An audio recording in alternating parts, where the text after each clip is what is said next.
Denduluru MLA Chintamaneni Prabhakar అదే పార్టీకి చెందినటువంటి ఒక లాయర్ ఇంటి పైన దాడికి వెళ్ళటం, దానికి సంబంధించినటువంటి విజువల్స్ అన్నీ కూడా మనకి బయటికి రావటం జరిగింది. సో అక్కడ జరిగినటువంటి ఘర్షణ నైట్ 12 గంటలకు వెళ్ళారు అనేది ఆయన అక్కడ చేసినటువంటి హంగామా. గతంలో ఆయన మీద చాలా ఆరోపణలు అయితే వచ్చినాయి, కానీ ఇది మరీ ఎక్కువగా హైలైట్ అయినటువంటి అంశం. ఈ అంశాల మీద మనతో విశ్లేషించడానికి ప్రముఖ హైకోర్టు న్యాయవాది రజనీ గారు మనతో ఉన్నారు. ఆమెతో మాట్లాడదాం. నమస్తే రజనీ గారు. నమస్తే మేడం. చింతమనేని ప్రభాకర్ దూకుడు స్వభావం కలిగినటువంటి వ్యక్తి. గతంలో ఎంఆర్ఓ మీద చేయి చేసుకున్నటువంటి పరిస్థితులు, ఆ తర్వాత జరిగినటువంటి పరిస్థితులు మనం అన్నీ కూడా చూస్తూనే వచ్చాం. ఇక మొన్న జరిగినటువంటి సంఘటన, ఆ సొంత పార్టీకి చెందినటువంటి ఒక లాయర్ ఇంటి పైన దాడికి వెళ్ళినటువంటి ఘటన, దీనికి సంబంధించి మీ అభిప్రాయం ఏంటి? అసలు అక్కడ ఏం జరిగింది? సార్, ముఖ్యంగా ఈ దెందులూరు ఎమ్మెల్యే ఎవరైతే ఉన్నారో చింతమనేని ప్రభాకర్ గారు, సో ఇతను గతం నుంచి కూడా వనజాక్షి గారు అంటే ఒక ఎంఆర్ఓ వనజాక్షి గారి విషయంలో కూడా చాలా కన్నీటి పర్యంతం అయిపోయిందండి. ఎందుకంటే ఆవిడ నేను ఒక చదువుకున్న విద్యావంతురాలని, ఇది తప్పని ప్రశ్నిస్తే ఏది నువ్వు చెప్పడానికి మాగేది చూడు చెప్పేది, ఇది నా కాన్స్టిట్యున్సీ నా అడ్డా అంటూ జుట్టు పట్టుకున్న లాఠీలు కొట్టుకున్న తీరు కూడా ఆవిడ చెప్పారు. దానికి ఇమీడియట్ గా మొట్టమొదటిగా స్పందించినటువంటి వ్యక్తి ఎవరైనా ఉన్నారు అంటే పాపం గౌరవ కొణిదెల పవన్ కళ్యాణ్ గారు అని చెప్పుకోవాలండి. మనందరం స్పందించేది వేరు, ఆయన స్పందించేది కొంచెం హైలైటెడ్ గా ఉంటుందా? చింతమనేని ప్రభాకర్, నువ్వు ఒక ఎంఆర్ఓ మీద దాడి చేస్తావు, ఒక మహిళ మీద దాడి చేస్తావా అంటూ చాలా మాటలు మాట్లాడారు. దరిద్రం ఏంటంటే మళ్ళీ అదే చింతమనేని ప్రభాకర్ ని తిట్టకపోయినా పర్లేదు కానీ మళ్ళీ పొగడాల్సి వచ్చింది. ఇంతకంటే కర్మ ఏదైనా ఉంటదంటే నేనైతే నమ్మను. మళ్ళీ అదే ఏరియాకి వెళ్ళి ఆయన గెలుపుకి ప్రచారం చేయాల్సి వచ్చింది. కాబోలు ఒక స్టేజ్ మీద ఏదో ఆయన్ని గొప్పగా పొగుడుతున్న అంటే దౌర్భాగ్య దుస్థితి ఆ దృశ్యాన్ని మేమందరం కూడా చూడాల్సి వచ్చింది. సో ఆ చింతమనేని ప్రభాకర్ గారు అంటే ఇప్పుడు చూస్తే సరదాగా వైసీపీ వాళ్ళు పుష్ప 2లో ఉండే డైలాగ్ ని రప్ప రప్ప అని ఊరికే ఫ్లెక్సీల మీద రాసుకుని ఇట్లా బోర్డింగ్స్ పట్టుకొని తిరుగుతూ ఉంటారు. ఊరికే అదొక సంతోషం పిల్లలు కదా. రప్ప రప్ప అని ఒక బోర్డు కనపడితేనే అంత పెద్ద తప్పైతే మీ ఎమ్మెల్యే తప్పదాయి అర్ధరాత్రి 12ంటికి నరుకుతాను, చంపేస్తాను, బయటికి రా, లేకపోతే ఆ బిల్డింగ్ కూల కొట్టేస్తాను, బుల్డోజర్ పెట్టి పగల కొట్టేస్తాను, నేను ముక్కలు వేసేస్తాను అంటూ కొన్ని అద్భుత పదజాలాన్ని వాడితే గౌరవ హోమ్ మినిస్టర్ గారు అంటే ఏటపోతుని నరికినోళ్ళని రోడ్డు మీద తన్నుకుంటూ తీసుకెళ్లిన దృశ్యం మేము చూసినాం, బాగా గుర్తుంది. ఆ మనసుని కలిచివేసింది. అరే రే మేకని చంపేసిన వాళ్ళని రోడ్డు మీద తీసుకుపోతురే, ఆడబిడ్డని కుక్కను కొట్టినట్టు రేల కొడతారు రోడ్డు మీద. కులం పేరు పెట్టి బూతులు తిట్టిన రైల్వే కోడూరులో ఆవిడ పేరు గుర్తులేదు, రైల్వే కోడూరులో ఒక పంచాయతీ ఉద్యోగం చేస్తున్నటువంటి ఒక మహిళ ఎటు వెళ్ళిపోయింది రాష్ట్రం? మహిళా కమిషన్ చైర్పర్సన్ గారికి ఆ దృశ్యం కనపడలేదా? లేదండి, అక్కడ కొంతవరకు ఎగ్జామ్షన్ ఉంటుందండి ఆవిడ వరకు. అదేంటంటే ఆవిడేవి కరెక్ట్ కాదండి. అరే కరెక్ట్ కాదేంటి, కరెక్ట్ అవునేంటి? మహిళ కదా, అదొక్క క్లారిటీ ఇవ్వమ్మా. మహిళా కమిషన్ చైర్పర్సన్ గారు మహిళ కదా, నాడు రోడ్డు మీద కొట్టినాడు కదా, సుమోటోగా నువ్వు వెళ్ళి ఆ వ్యక్తిని పిలిపించి ఇది ఎలా ఇంత ధైర్యం చేస్తావు, ఇక్కడ మహిళా కమిషన్ చైర్పర్సన్ గా నేను ఉండగా అని మీరు నిలదీసి కాలర్ పట్టుకొని వాడిని అడిగి తీసుకొచ్చి పోలీస్ స్టేషన్ లో వేసి అరెస్ట్ చేసి ఉండాల్సింది. మనకంత రైట్స్ లేదు, మనం అక్కడ మాట్లాడే రైట్ వాళ్ళు మనకు కల్పించలేదు. ఊతూతి పోస్ట్ లో మనం కూర్చున్నాం, మనకి మాట్లాడే అధికారం లేదు. అధికారం ఉంటే మాట్లాడండి, స్పందించండి అమ్మా. రాష్ట్రం మొత్తం మీరు ఎప్పుడు స్పందిస్తారా అని మీ స్పందన కోసం, మీ పెర్ఫార్మెన్స్ కోసం వాళ్ళు ఎదురు చూస్తున్నారు. సో ఇది తీసేయండి, అయిపోయిన దాన్ని మళ్ళీ ఎందుకు తవ్వుతాం. కానీ ఇక్కడ ఈ దెందులూరు ఎమ్మెల్యే గారు పాపం వాళ్ళ బిడ్డ ఆపుతుంటే ఎవడు చెప్పాడు నీకో, ఎవడు ఫోన్ చేశాడు నీకో, నువ్వు ఎందుకు వచ్చావమ్మా ఇక్కడ? ఆ అమ్మాయి నడుస్తున్నాడు పాపం.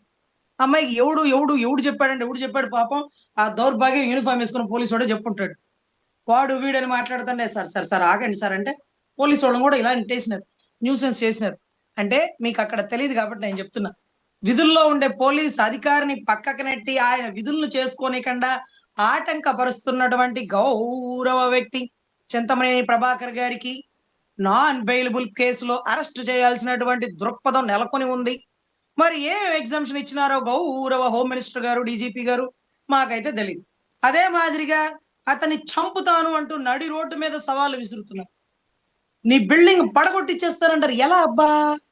ఉన్న బందర్లో గనక ఒక బిల్డింగ్ పడగొట్టడానికి 400 పోలీసులను గేటు కాడ వాచ్మెన్ గా నుంచోబెట్టి ఒక అనాథరైజ్డ్ బిల్డింగ్ పడగొడుతున్నారంట. స్వామి, మా కోర్టులో ఈ కట్టడం అనాథరైజ్డా ఆథరైజ్డ్ అని చెప్పడానికి 10-15 ఏళ్ళు పట్టేస్తుంది. ఆ తర్వాత ఈపీ వేసుకోవాలి, ఆ తర్వాత డిమాలిషన్ ఆర్డర్ తెచ్చుకోవాలి, ఆ తర్వాత విత్ పోలీస్ ప్రొడక్షన్ తీసుకోవాలి. అలా వచ్చినా గానీ ముగ్గురో నలుగురో పోలీసులు ఉంటారు, కోర్టు అమ్మినా ఉంటాడు. 400 మంది పోలీసుల్ని గస్తీ కాసి ఓ బిల్డింగ్ పడగొట్టినారంటే చింతమనేని ప్రభాకర్ గారు ఇది ఎలా సాధ్యం అవుతుందని కొల్లు రవీంద్ర గారిని పిలిచి అడిగితే బాగుండు. మున్సిపల్ కమిషనర్ గారితో ఏమేం చర్చలు చేయొచ్చు, పోలీసు వాళ్ళని ఎవరితో ఫోన్ చేపిస్తే వచ్చి అక్కడ కూర్చుంటారో తెలుసుకోండి. ఊరికే బిల్డింగ్ పడగొట్టేస్తానంటే మీరేమన్నా యోగి ఆదిత్యనాథ్ గారు అనుకున్నారా బుల్డోజర్లు వేసుకుని పడగొట్టడానికి? మీరు ఒక ఎమ్మెల్యేనే, మినిస్టర్ కూడా కాదు. చెప్పుకోవడానికి డిప్యూటీ సీఎం అనే హోదా కూడా లేదు పాపం. మనోడికైతే హోదా ఉంది, దాని తర్వాత సంగతి తర్వాత. అయితే ఇక్కడ ఏం జరుగుతుందంటే నడి రోడ్డు మీద న్యూసెన్స్ కేసు పెట్టొచ్చు, ఐపీసీ సెక్షన్ 353 పెట్టొచ్చు. అంటే గతంలో ఐపీసీనే మాకు గుర్తున్నాయిలేండి, ఆ బిఎన్ఎస్ మాకు మర్చిపోతుంటాం. సో ఈ మాదిరిగా థ్రెటనింగ్ చేసినాడని ఒక సెక్షన్ పెట్టొచ్చు, 34 ఐపీసీ కామన్ ఇంటెన్షన్ పెట్టొచ్చు, తర్వాత క్రిమినల్ కాన్స్పిరసీ 120B పెట్టొచ్చు. వీటన్నిటికంటే మించి ఒక విధుల్లో రాజ్యాంగాన్ని గౌరవించే వ్యక్తి, రాజ్యాంగం మీద ప్రమాణం చేసి ఎమ్మెల్యే పదవికి వచ్చిన వ్యక్తి రాజ్యాంగ ఉల్లంఘన చేస్తున్నాడనే కేసు పెట్టొచ్చు. ఈ ఏ సెక్షన్లు పెట్టినప్పటికీ ఒకే ఒక్క వాల్యుబుల్ సెక్షన్ ఉంటదండి. పోలీసులు 10 మంది కూర్చొని ఆపుతున్నారు ఆయన. కూర్చొని కదలండి, నుంచొని.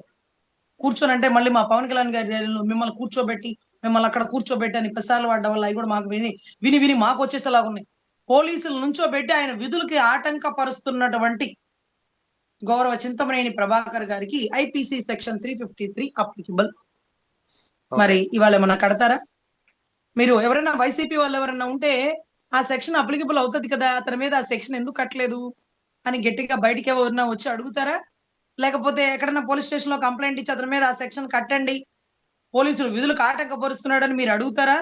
కాందకలేని దొరద కత్తిపేట కిందకి రజనీ గారు నెట్టించుకున్న పోలీసులకే బాగా సమ్మగా ఉంటే మనం ఏం అడుగుతామండి అని అంటారా? మరేమో మరి చూడాలి సార్. ఎందుకంటే మేకపోతు నడికి రోడ్డు మీద తన్నుకుంటా పోయి గంజాయి మత్తులో ఏం చేస్తున్నారో తెలియని పసిబిడ్డల్ని, లేదా 20 ఏళ్ల బిడ్డల్ని కుక్కను కొట్టినాడే పోలీసోడు. గంజాయి తాగినోడు ఏం చేస్తాడు వాడికి తెలియదుగా. కానీ అన్ని తెలిసిన వ్యక్తి, గౌరవ ఎమ్మెల్యే, మద్యం మత్తులో వేరంగం వేస్తే కుట్రా, కేసులు కట్రా, నడు రోడ్డు మీద నడిపించి తీసుకుని వెళ్ళరా? అదేంటది రామిరెడ్డి గారిని తీసుకుని వెళ్ళినటువంటి అంకుశమో ఆసియం సినిమా అంటే అదేం సినిమా అండి? అంకుశమా? అంకుశంలో రాజశేఖర్ లాంటి పోలీస్ ఆఫీసర్లు లేరా అండి? రామిరెడ్డిని కొట్టుకొని తీసుకుని పోయాడు చూడండి. ఆ మాదిరిగా అడి ఆడిపోతే నరికినోళ్ళని తీసుకుపోతారు, కానీ నడి రోడ్డు మీద వీరంగం చేసి ఒక న్యాయవాదిని చంపేస్తాను, బుల్డోజర్ పెట్టి పగల కొడతాను అంటే ఎటు వెళ్ళిపోయింది వ్యవస్థ? ఆ న్యాయవాది ఏమన్నా బూతులు తిట్టాడా? లిక్కర్లు ఏం జరుగుతుంది, మద్యంలో ఏం జరుగుతుంది, పోలవరం మీద మట్టి ఎవరు ఎత్తుకెళ్ళిపోతున్నారు, పోలవరం మీద మట్టి ఎవరు ఎత్తుకెళ్ళిపోతున్నారు, ఇవన్నీ కూడా అడుగుతున్నాడు. ఆ ఏరియాలో మట్టి తీసుకుపోతున్నారంటండి. లిక్కర్లో ఏదో టెండర్లు వేసేసి అడుగున లిక్కర్ షాపులు పెట్టేస్తున్నారంట, వీధి వీధిన బెల్ట్ షాపులు పెట్టేస్తున్నారంట. అంటే అతను కూడా టీడీపీనే, అతనికి చెడింది. ఎక్కడ చెడింది? అది లోకేష్ గారు ఇద్దరిని కూర్చొని పంచాయతీ చేయాలా? వీరు మీ వారే, వారు మీ వారే. మేడం, మనకున్న సమాచారం ప్రకారం ఏంటంటే 2009 నుంచి కూడా ఈ లాయరు చింతమనేని ప్రభాకర్ గారు ఇద్దరు మంచి ఫ్రెండ్స్. చింతమనేని ప్రభాకర్ గారి కేసులన్నీ కూడా ఈయనే వాదించేవాళ్ళు. సో ప్రస్తుతం ఆయన ఇద్దరికి మధ్యలో ఏదో ఒక ఆస్తి వివాదంలో చెడింది అనేది మనకున్నటువంటి సమాచారం. అయితే మీరన్నట్లు లాయర్ ప్రెస్ మీట్ లో ఈ పోలవరానికి సంబంధించి, లిక్కర్కి సంబంధించి అన్ని ప్రస్తావిస్తూ నోరు జారి కొన్ని వ్యాఖ్యలు చేశారు. నేను కొంతమంది నాయకుల కూతుళ్ళు లాగా పక్కలెయ్యట్లేదు నా కూతుళ్ళు అని చెప్పి ఆయన మాట్లాడాడు. అది చింతమనేని ప్రభాకర్ గారికి కోపం తెప్పించింది. తన కుటుంబ విషయాలు ఎందుకు లాగుతున్నారు, తన కూతుళ్ళను అన్పాపులర్ చేసే విధంగా లేని అంశాలను తన బిడ్డల మీద రుద్దుతున్నారనే కోపంతో వెళ్ళారు అనేది మన సమాచారం, మనకున్నటువంటి సమాచారం. దానికి ముందు చింతమనేని ప్రభాకర్ గారు ఏమన్నారంటే, ఆమె కూతురులాగా ఎటంటాడు పోలేదు, ఎవడంటే వాడిని చేసుకొని వెళ్ళిపోలేదని ఈయన భాష. అప్పుడు ఆ లాయర్ గారు ఏమన్నారంటే, ప్రేమించి వెళ్ళిపోయి పెళ్లి చేసుకుంది కానీ నీ కూతురులాగా కొంతమంది రాజకీయ నాయకుల్లాగా పక్కలేయలేదు వాళ్ళ పిల్లల్లాగా అని. ఏంటి ఇది? అసలు ఎవరికి సార్ ఇవ్వాల్సింది పదవులు? ఒక గవర్నమెంట్ స్కూల్ టీచర్‌ని వీఆర్‌లో పెట్టించి, ఉత్తమ ఉపాధ్యాయుడు వచ్చిన పదవి ఒకడికి తీసుకొచ్చి ఎమ్మెల్యే ఇవ్వండి సార్. ఒక నిజాయితీ గల పోలీస్ ఆఫీసర్‌ని తీసుకొచ్చి ఇవ్వండి సార్. ఒక డాక్టర్‌ని, ఒక లాయర్‌ని తీసుకురండి. ఇలాంటి వాళ్ళని తీసుకొస్తే ఇలా గాక ఇంకోలా ఎక్స్‌పెక్ట్ చేస్తామా అండి? అందులోను అదే ఆయన మేడం, చెప్పాడు. ఇక్కడ నేను 3 లాయర్‌ది తప్ప, దశాబ్దాలుగా మీతోనే ఎమ్మెల్యేది తప్ప. ఇద్దరిది తప్పే కనిపిస్తుంది ఆ! గదా!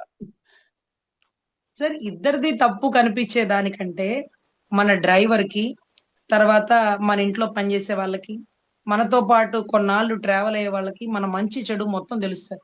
మన యెస్. మంచి ఎగ్జాక్ట్‌లీ. తెలుసు, మన చెడు తెలుసు.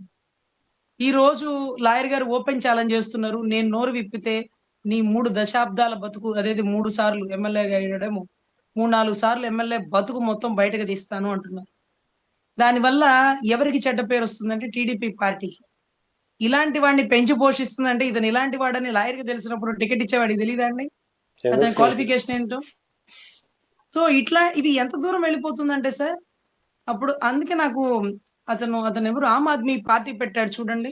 అతను హ్మ్. కేజ్రీవాల్ గారు. కేజ్రీవాల్. అతని నిజాయితీ అతని నిజాయితీ భలే నచ్చేది సార్. అప్పట్లో నేను ఢిల్లీ సుప్రీంకోర్ట్ ఆ తెలంగాణ దిశ కేస్‌కి మాకేముంటది సార్ అక్కడ పోయినప్పుడల్లా ఆయన గురించి బాగా గొప్పగా వినేదాన్ని, చదివేదాన్ని.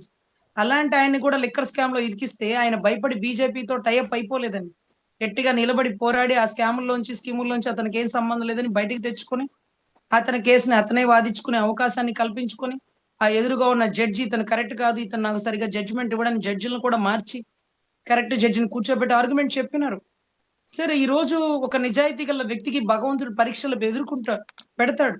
వాటన్నిటిని నిర్భయంగా, ధైర్యంగా ఎదుర్కొన్న రోజు ఒక గొప్ప రాజకీయ భవిష్యత్తు ఉంటది.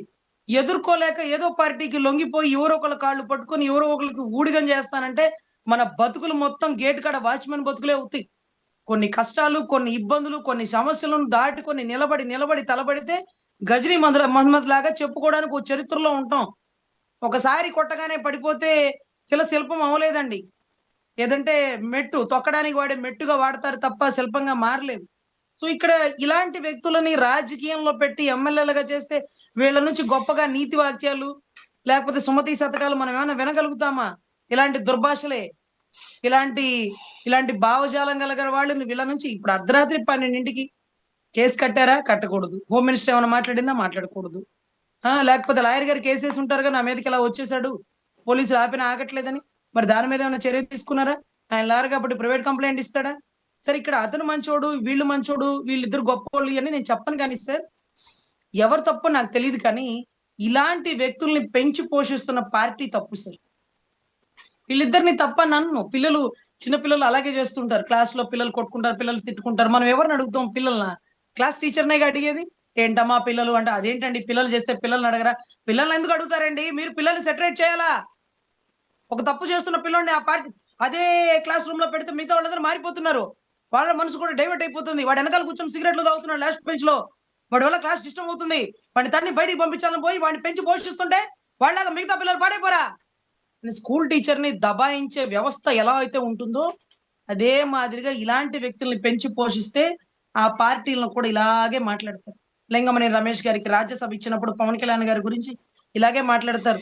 ఆయనెవరు శివకుమార్ అట. శివకుమారేనండి ఆ తెనాలి మాజీ ఎమ్మెల్యే నాకు పేరు కూడా తెలీదు. ఆయన 2004లో నాదెండ్ల మనోహర్ గారి బతుకు మొత్తం బయటకి తీసి, అఫిడవిట్‌లో ఆయన కేసులు ఇలా ఉన్నాయి, ఇలా ఉన్నాయి, ఎలా ఉన్నాయి. ఆయన ఆడవాళ్ళని తారుస్తాడు అంటాడు. ఆడవాళ్ళని తార్చేవాడిని ఒక పక్కన, ఆస్తులు తార్చే లింగమనేని రమేష్ పక్కన, ఒక పక్కన పెట్టుకుంటే, ఇక పవన్ కళ్యాణ్ గారు ఎలా ఉంటారండి? ఆయనేమన్నా అవధూతలాగా ఉంటాడా? అవధూతలాగా ఉంటాడా? ఉండడు గదా! ఒక తప్పుడు వ్యక్తులు అంటే తాటి చెట్టు కింద కూర్చొని మజ్జిగ తాగినా, కల్లు తాగినట్టే కదండీ! మరి ఆయనకి మంచి పేరు ఎలా వస్తది? ఇలాంటి వాళ్ళని పెంచి పోషిస్తున్నందుకు పార్టీకి చెడ్డ పేరొస్తది గదా! మీరా మమ్మల్ని పరిపాలించేది? మీతోనా మేము పరిపాలింపబడేది? క్రిమినల్సు. లేకపోతే ఎదవల్లారా, సన్నాసుల్లారా, క్రిమినల్స్‌తో పరిపాలింపబడుతున్నామని చెప్పిన మీరే 2004లో అఫిడవిట్ మీరు చూడలేదా? లేకపోతే మనోహర్ గారు మీకు చెప్పలేదా? అదే మాదిరిగా ఈ పక్కన లింగమనేని రమేష్ గారు. కేసుల్లో ముద్దాయిలకి మీరు టికెట్లిస్తారా? ఇటు పక్కన ఒక ఐపీఎస్, ఇటు పక్కన ఒక ఐఏఎస్. తోట చంద్రశేఖర్ గారు, జేడీ లక్ష్మీనారాయణ గారు వీళ్ళిద్దరిని పక్కన పెట్టుకుంటే మీరెంత గొప్ప, గొప్ప వ్యక్తులాగుంటారు. శంఖం, చక్రం కలిగి ఉన్నటువంటి మహావిష్ణువుకే శక్తి ఉంటది. శంఖం, చక్రం లేకపోతే మహావిష్ణువు కూడా సాధారణ పౌరుడే. సాధారణ పౌరుడే. సో, ఇటువంటి పరిస్థితుల్లో మనం ఇలాంటి వ్యక్తుల్ని పెంచి పోషిస్తున్న పార్టీల గురించి మాట్లాడాలి గానీ, చింతమనేని ప్రభాకర్ గారి గురించి మాట్లాడడం తక్కువ మాట్లాడితే మంచిది. ఆయన్ని ఈ రోజుకి చట్టపరమైన చర్యలు తీసుకోకుండా ఉన్నటువంటి ఆ పార్టీ, ఆయన మీద కేసులు కట్టలేనటువంటి దౌర్భాగ్య పరిస్థితిలో ఉన్నటువంటి పోలీస్ వ్యవస్థని చూసి మనం సిగ్గుపడాల్సిన పరిస్థితి, జాలి పడాల్సిన పరిస్థితి సార్.